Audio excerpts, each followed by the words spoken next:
Bonjour, je m'appelle Étienne Gigant, je suis formateur dans la région stéphanoise et je propose une initiation à l'énéagramme. C'est un modèle utilisé en développement personnel pour apprendre à mieux se connaître et mieux communiquer avec les autres sur la base de 9 profils de personnalité. C'est une grille de lecture parmi d'autres, mais elle est souvent reconnue comme étant particulièrement efficace. Aujourd'hui, je vais vous parler du profil 7.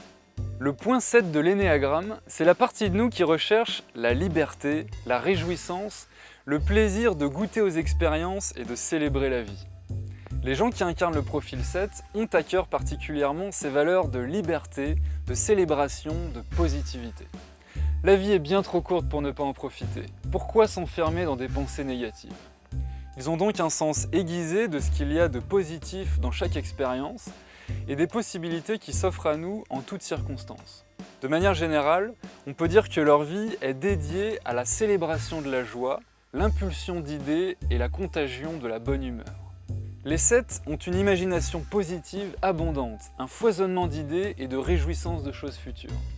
Le simple fait d'imaginer une expérience agréable peut leur procurer beaucoup de plaisir et ils ont tendance à se servir de cette imagination pour trouver des idées auxquelles personne n'aurait pensé. Quand ils ont un moment creux, ils se plaisent à se projeter dans un événement programmé agréable. Ils évitent ainsi l'ennui, qui pour eux est synonyme de souffrance et d'enfermement et donc contraire à la liberté chérie. Quand ils s'identifient un peu trop à ce rôle de boute en train ou de stimulateur positif, ils ont tendance à redouter le silence, les instants profonds ou les critiques et chercher plutôt à maintenir un flot d'occupation. On peut donc les trouver un peu superficiels, comme flottant au-dessus du présent. C'est une forme de claustrophobie psychologique qui les pousse à rester en mouvement pour éviter de s'embourber dans la souffrance.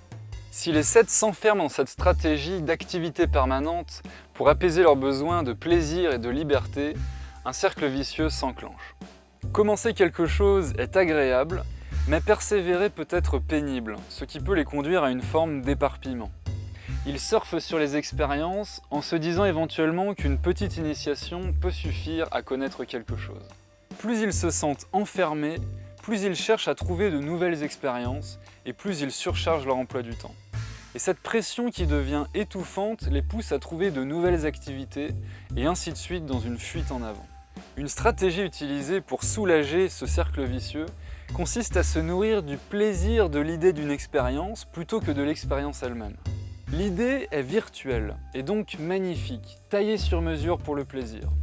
En associant plusieurs idées ensemble, elles paraissent même plus concrètes.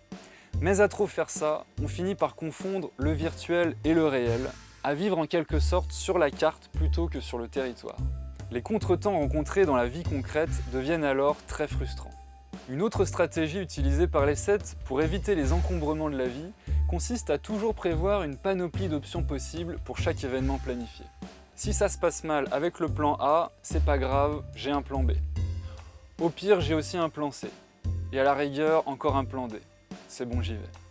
Avec un peu de recul sur eux-mêmes et de présence, quand les défenses naturelles se calment, les personnes de profil 7 deviennent appliquées, persévérantes, sensibles. Elles mettent leur tonus et leur gaieté au service du dynamisme collectif. Les 7 sont de manière générale enthousiastes, vifs, passionnés.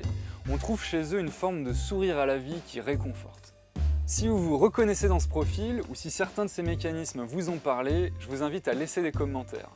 Partagez la vidéo si elle vous a plu et venez vivre l'expérience de l'énéagramme en formation avec un groupe de gens qui partagent la même curiosité. Inscription et informations sur uniliance.fr. À bientôt.